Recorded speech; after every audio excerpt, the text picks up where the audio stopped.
All right. Well, with that, why don't we get things kicked off here? I'll let Carrie kind of get the ball going here, but before we get going, we've got some good data to share today. May or may not take the whole hour, depending on how the dialogue goes. But we'd like to leave some time for questions at the end, so we'll get to a few housekeeping notes here shortly. Perfect. Thanks, Maggie. Welcome, everybody. Good morning to those of you on the West, as well as good afternoon to those of you in the East. I know we've got multiple time zones. So excited to speak with you all today about leveraging communication strategies throughout the buyer's journey and ultimately leading to more sales conversions. So something I'm very passionate about. I know Maggie is as well. So again, we appreciate you taking time out of your day to spend with us. Just by way of introduction, my name is Carrie Delbridge. I'm VP of Sales at TextUs. I've been with TextUs for about 6 months. Prior to TextUs, I was with many different high growth technology companies in the SaaS space associated to sales automation as well as marketing automation.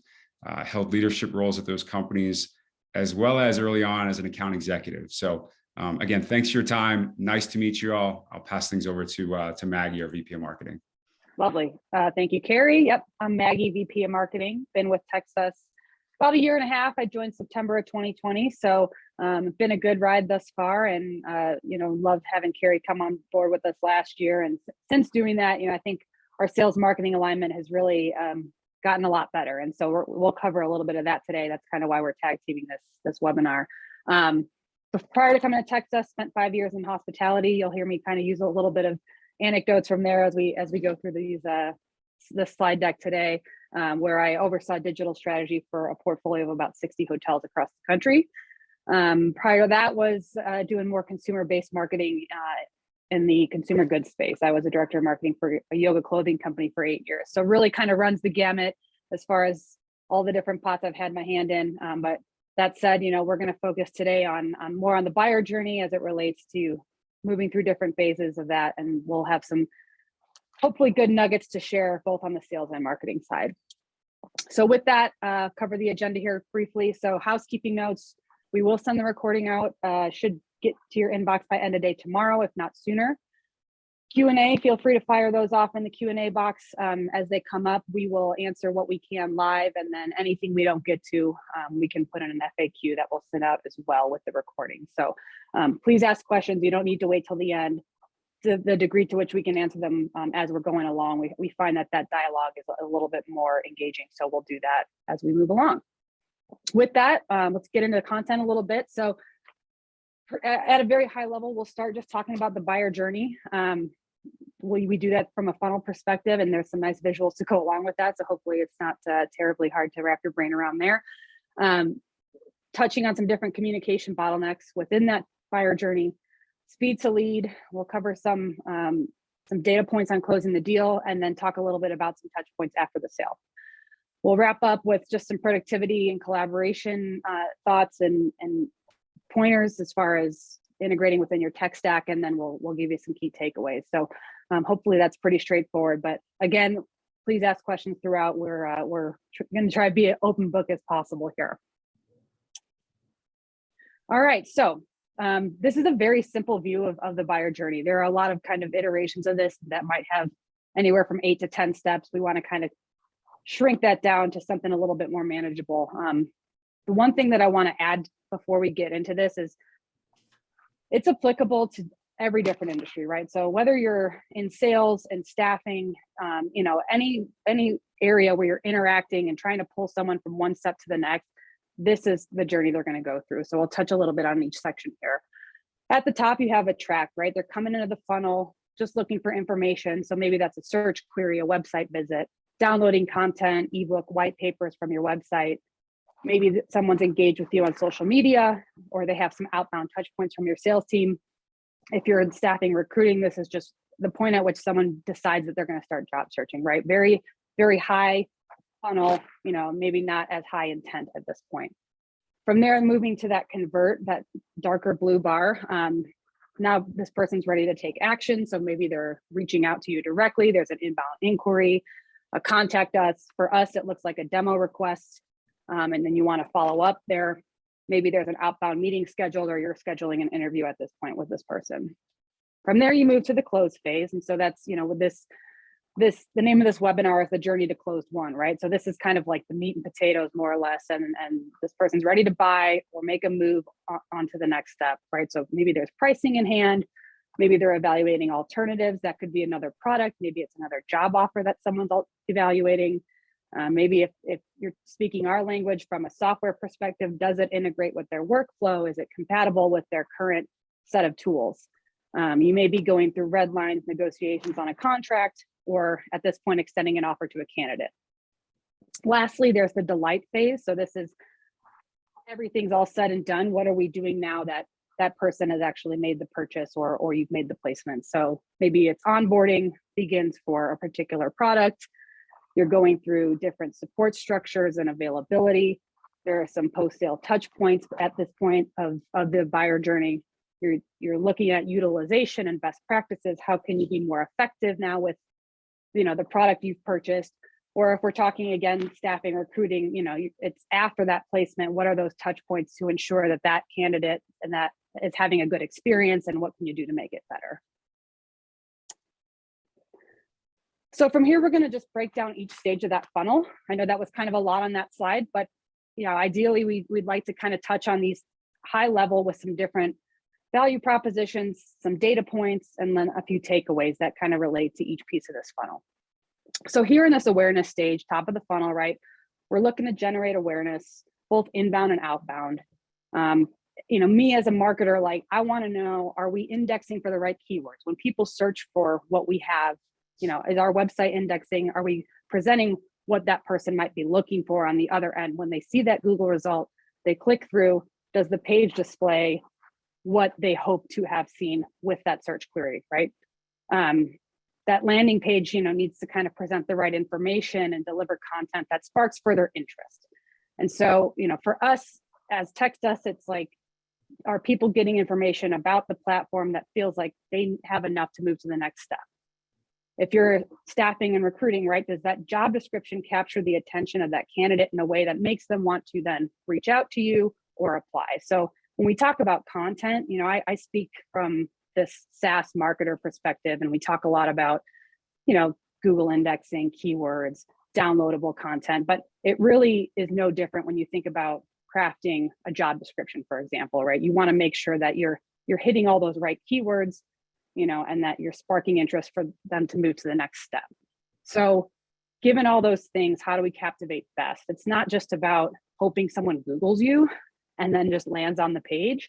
You got to use multiple mediums to deliver that content. So yes, there is, that organic search, but there's also social media, there's outbound emails, of course, texting. We'd be remiss if we didn't pepper in a plug for texting to kind of gauge that interest and pull them through the next step. So you really want to engage beyond just the landing page. So look at different ways to deliver content, to deliver job descriptions, so that, as someone's kind of at this high point in the funnel, they have multiple avenues to find you and for you to be found. Here's an example, we'll pepper in a few little text templates throughout this presentation. So let's say someone comes to the website, downloads a report or a white paper or a case study, say, hey, and if you do have that person's contact information, hopefully you're capturing it on that form, right? Or on that gated content download. Easy way to reach out. Hey, thanks for downloading that benchmarking report. Are you available for 5 minutes today to discuss the results? Right? So now you've kind of got someone on the hook to maybe pull them through the next phase, generate a little bit more interest, and hopefully open up a conversation. So I'll kick it to Carrie to take the middle of the funnel here. Perfect. Thanks, Maggie. So as we move out of that attract stage or that awareness stage, we're now obviously in the second stage, the convert stage. Super exciting time, right? That's when salespeople get extremely excited. There's potentially a fish on the hook, and we want to move that fish through that process ultimately to close as quick as possible. So the first thing that you see here is speed to lead is vital. I tell my team all the time, the various sales teams that I've managed, is the clock has started. The clock is ticking. If we have any basketball fans on the call today, specifically college fans with March Madness coming here quickly, it's a lot like the shot clock. you have 30 seconds to handle that ball and ultimately get a shot clock off.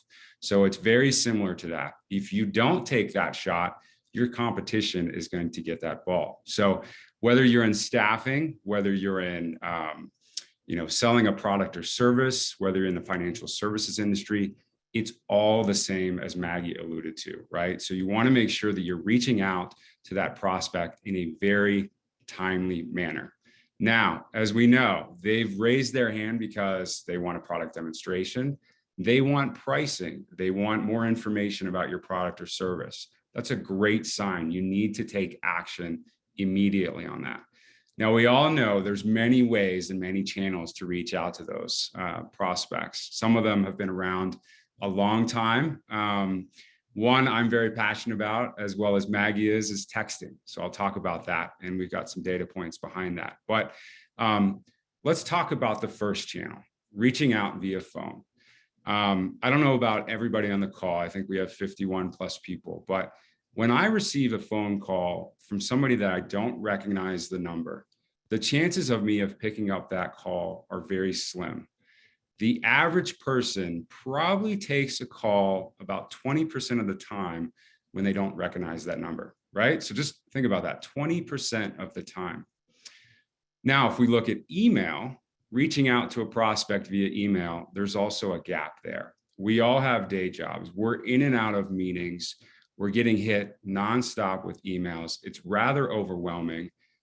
We're in different tools throughout the day. There's multiple methods of communication. We've got things on our calendar. Reaching out and responding to an email, the average person is probably responding to that email in about 90 minutes. If you think about text, much faster response rate. If I get a text, it's immediate. I'm most likely responding within probably close to 90 seconds. And we're seeing a trend where with texting, responses are probably close to 10% faster than those other channels. So a lot of ways to move through that sales process very quickly. From a very speedy perspective, it's important as you are in that conversion stage, as we move out of awareness to now converting that opportunity and that lead. If you want to go ahead and jump ahead to the next, Maggie. So building off this, it's also extremely important, one, when you communicate and how you communicate to that prospect. There's studies across the board that organizations and companies that respond to that prospect faster than their competition have a much greater chance of winning that opportunity. So when you communicate, again, is extremely important. We talked about text. There's a great advantage that you're going to be able to reach out to that prospect. You have the ball. You don't want to give that ball to your competition. This world is competitive. We all have lots of competitors. So again, reach out, make sure you're engaged with that prospect and capture that prospect when they're on the upswing. As Maggie alluded to, marketing did their part. They reached out to that prospect. You got the meeting. Maybe you all have an SDR team or a lead generation team, and then you're on the call. They generated that outbound meeting. Somebody raised their hand. They want to know more about your product. You've got to capture them at that emotional time when they're actively searching and actively looking. Otherwise, again, the ball is going to go to your competition and they're going to move forward with your competition. So you want to continually be actively responding with that prospect. As a best practice as well, something that I share with my team all the time is we're talking about texting today. That's one of the channels. You need to get that prospect's mobile number. How many times those that are on the call have had maybe an opportunity or a deal that's gotten stuck? Not saying you're always going to be leveraging texting to unstuck the deal, but again, that immediate response, that engagement, you're going to have a better chance of being able to be in front, and you're going to get a faster response with that prospect. So I told you we talk about some data, so we're going to give you some tips and tricks, but the proof's in the pudding, right? This is a great example. When we look at our users that text us across a 3-month average, you can see here on the left-hand side, that's minutes, up to 16 minutes. And those are the messages, obviously, that are going out on a monthly basis. what we're seeing with the use of text across our users, they're getting a response within 15 minutes or less. Now, I don't know about you, but that's a pretty powerful way to communicate with a prospect and get a response and get in front of them and have a much better competitive advantage versus your competition. Now, if you click ahead there, Maggie, I talked about email earlier.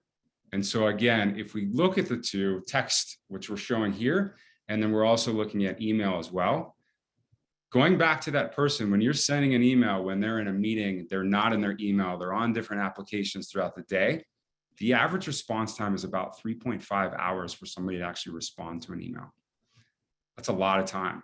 And then if you take into the equation of off hours, now we're upwards of 10 plus hours for somebody to actually respond, versus text, we're getting a response within 15 minutes or less. So pretty compelling. Yeah. And one thing I'd add, is we talk about moving deals through the funnel, right? Moving candidates through the funnel. This response time, it doesn't always mean you're pushing someone to the next step. Maybe someone's responding to say like, hey, I'm not interested right now. Let's connect again in a couple of months. Or maybe it's just, they're straight up not interested. I think there's some value to be shown there, and that, you as a recruiter, you as a salesperson don't need to keep spinning your wheels on getting a response or moving someone to the next phase if they're not ready. So I think there's some value here in just time savings, being more productive, getting the responses, even if it might not be what you want to hear. It does allow you to be more productive because you're like, all right, now I can go focus on, the next deal, the next candidate, so that I'm using my time more efficiently.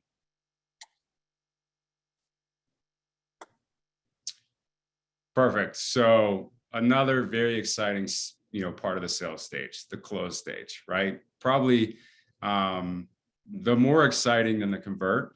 But again, if we go back to the convert stage, if you're doing a great job and you're responding efficiently, you're going to set yourself up for that close. And again, moving that deal through at a higher velocity. I like to say all the time, time is money. Time also kills deals. So I talked about this earlier. If you are that vendor that's responding, or that recruiter, in a faster pace than your competition, the odds of you winning that opportunity are much faster, upwards of 50%. So that's super compelling as well. Now, I'm not saying that text is the ultimate answer and it's going to close lots and lots of deals for you. It's not going to be the silver bullet.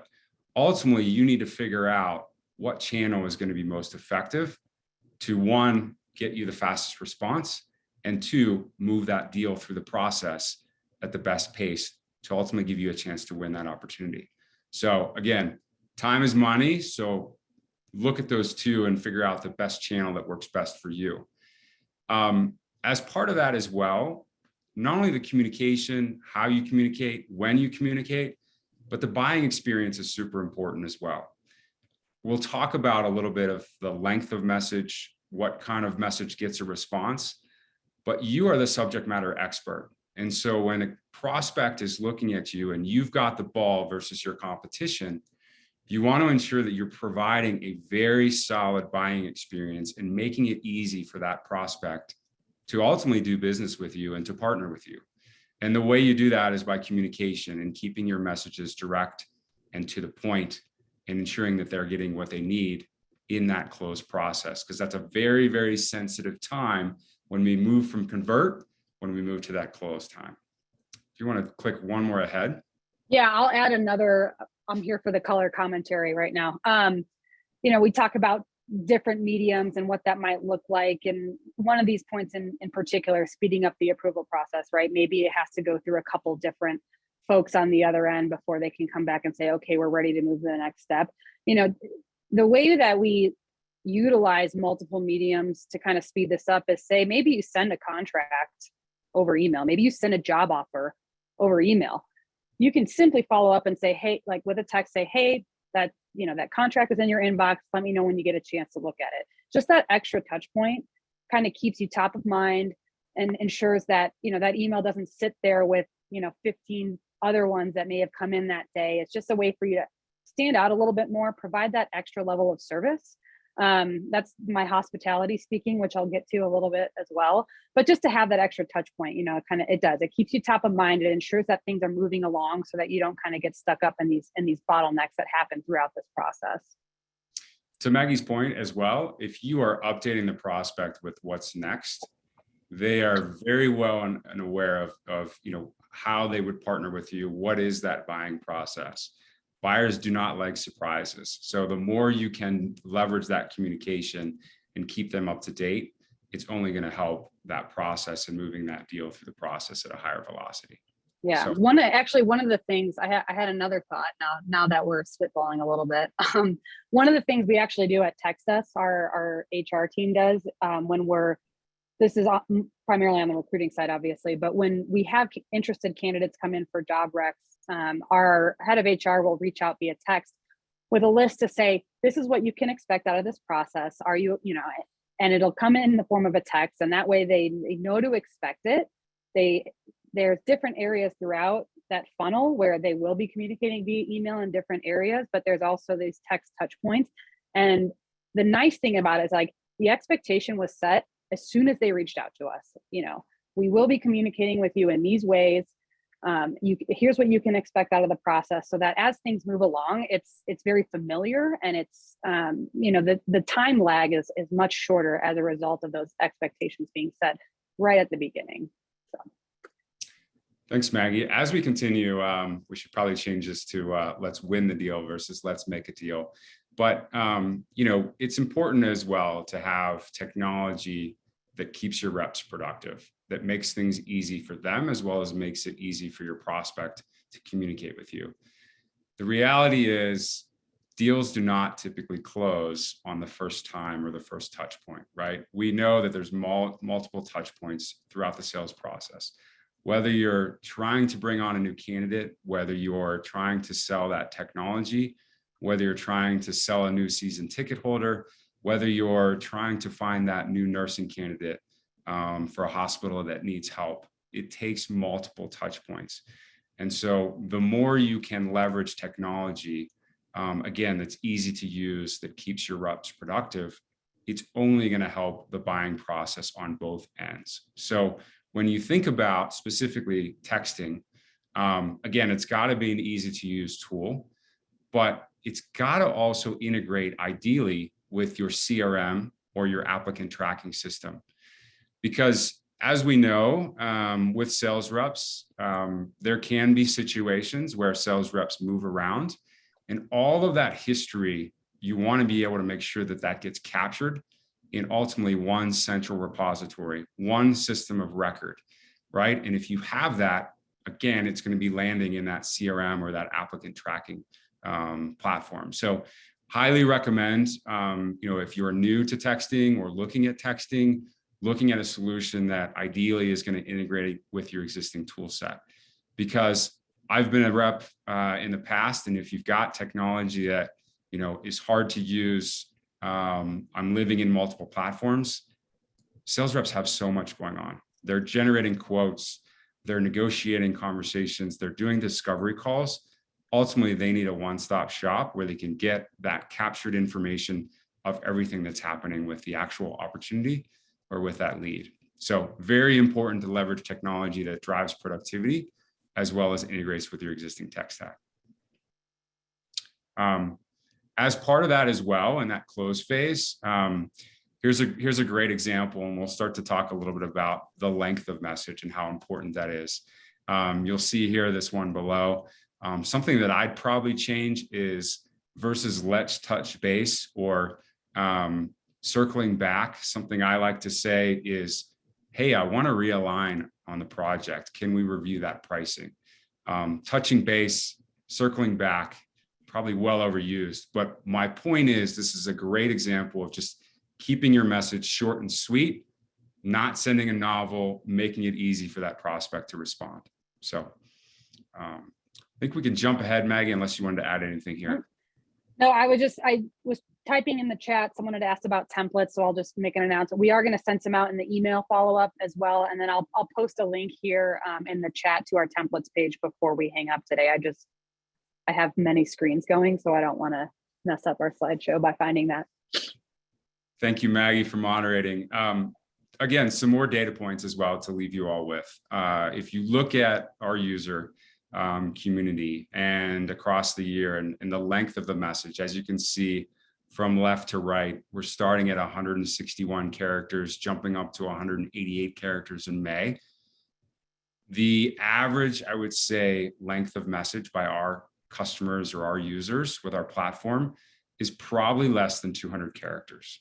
Yeah. So really, that's kind of that sweet spot when you are leveraging text to get that response and to continue to move that deal throughout the sales process to ultimately more of that win. So there's a direct correlation with that message length, which we'll talk about here in the next slide.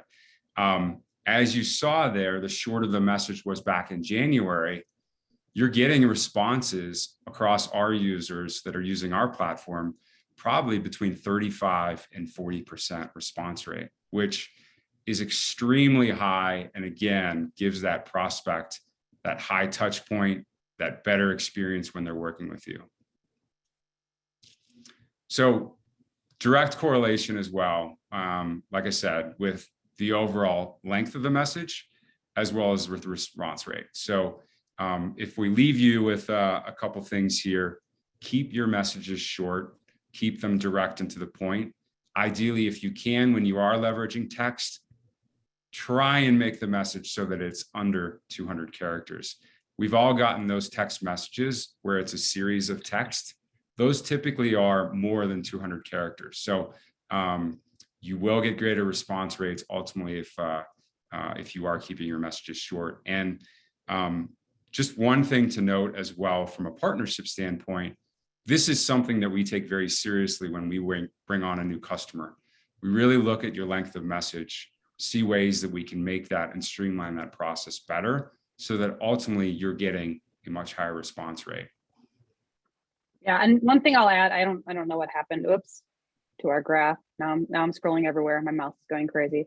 Down here, I think we're missing a data point or two, but if we look January to December of last year. So, you know, this spike, I want to call particular attention to, you know, we see kind of a pretty decent uptick in response rate for conversational messages when that average message length goes down, right? So you see kind of this stepwise motion here in these gray bars. This is our average message length getting shorter. So, you know, we're looking at this point under 175 characters or right about 175 characters. And, you know, resulting response rates are significantly higher. We're, you know, anywhere from 10 to 20 points higher. So it just goes to show that less is more here. You know, you don't need to type a novel.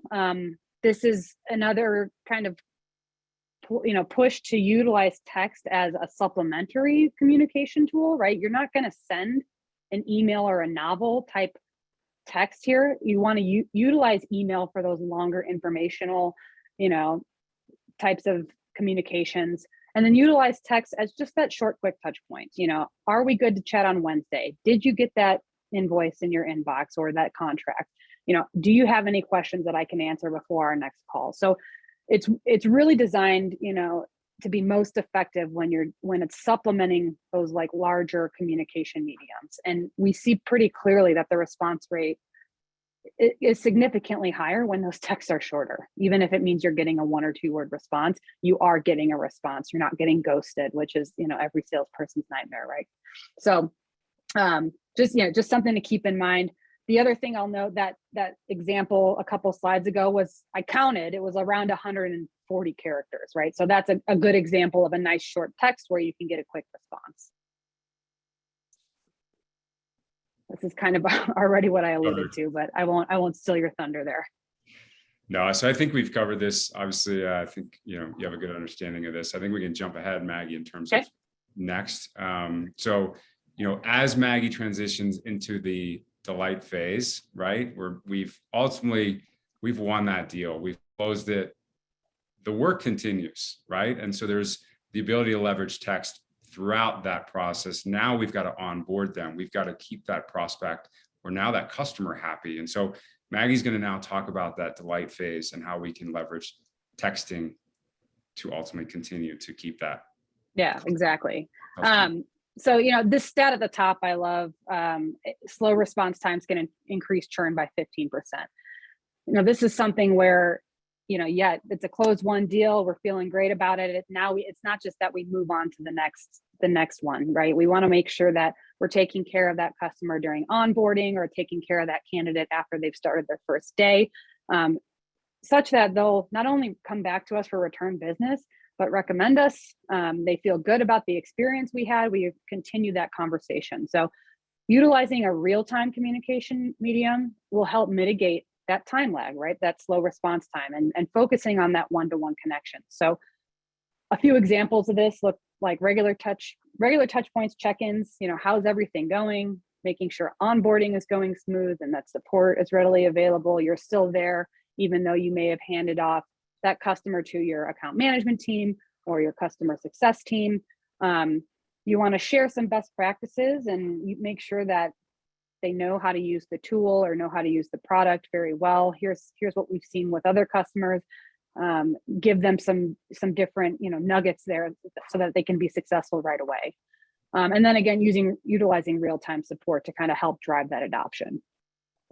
The last bullet point here, this surprise and delight. So this, I kind of have alluded to this in hospitality. This is like a really big phrase, surprise and delight, right? So you think about someone checks into your hotel, they've already bought the room for the night, they're already staying there, but what can you do to make that experience more memorable, to have more touch points, so that it's like not only this delight, but it's like it's surprising, in a very nice way, where you kind of have that warm fuzzies almost, as a result of those touch points. And I think there's an opportunity for us to do this in all industries, but particularly, as it relates to sales, whether it's software, candidate experience, yes, you've already placed that person, but like, how nice is it when you send them a text on their birthday to say, hope you're having a great day. You have that information in your CRM, right? You can send a quick text to say, hey, happy birthday, or, hey, I saw it's your first day today. I wanted to check in and see how things are going. So there's a lot of opportunity there to just personalize that connection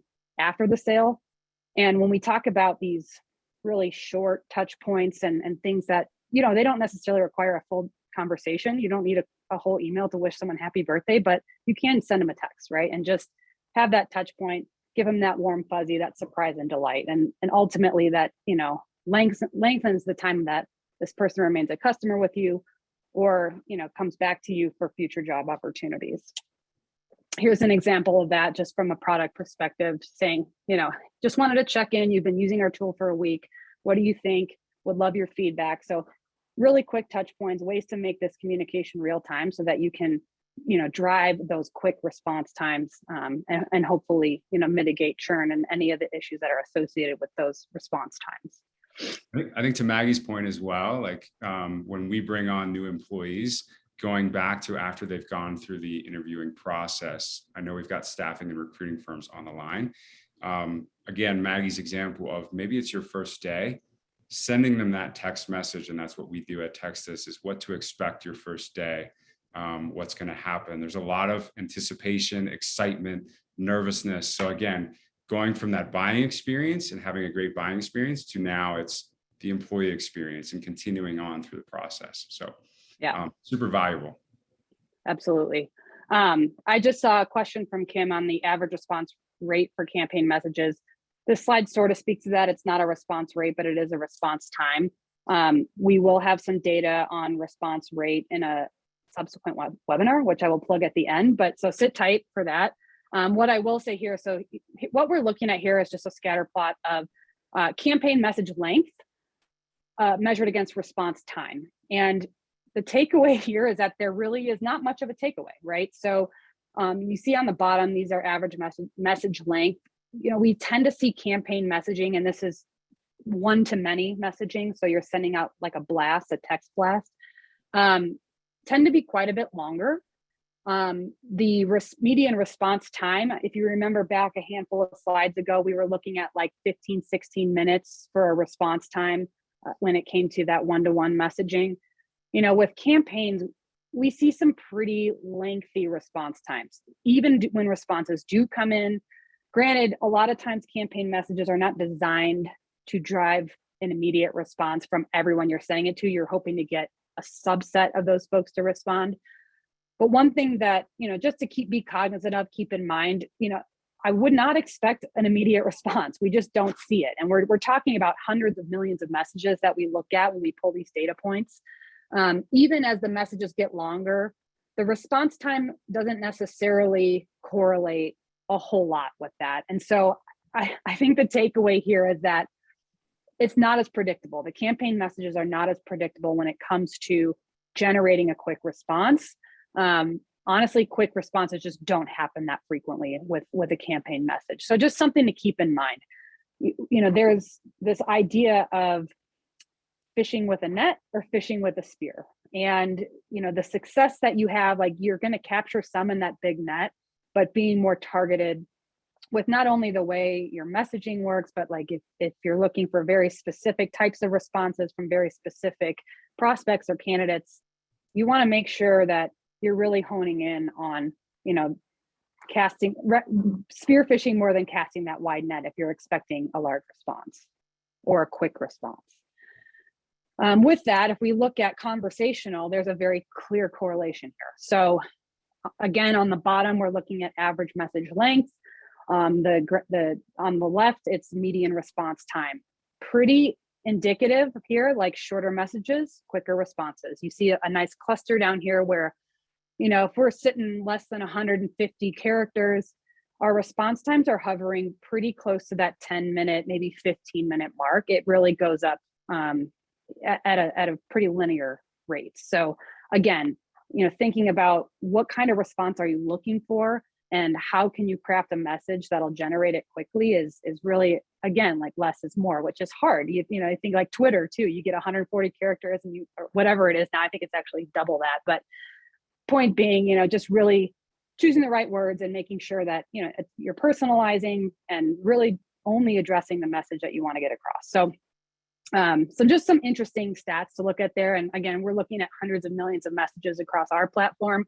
I think, there's a use case, obviously, in both areas where you want to get that message out from a campaign perspective. But if you're truly looking to generate quick responses as it relates to the sales funnel, one-to-one, more personalized is going to drive that in a more timely manner, particularly when we're talking about speed to lead.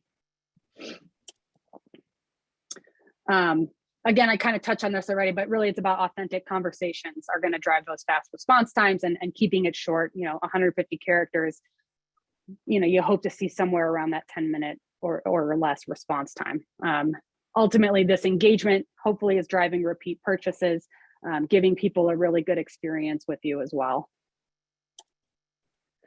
So lastly, before we get to some key takeaways, just want to talk tech stack. So, Carrie touched on this a little bit earlier, but particularly as it relates to this delight phase, you want to look for these communication tools that are going to integrate so that you have the ability to follow up easily and kind of nurture even after the sale.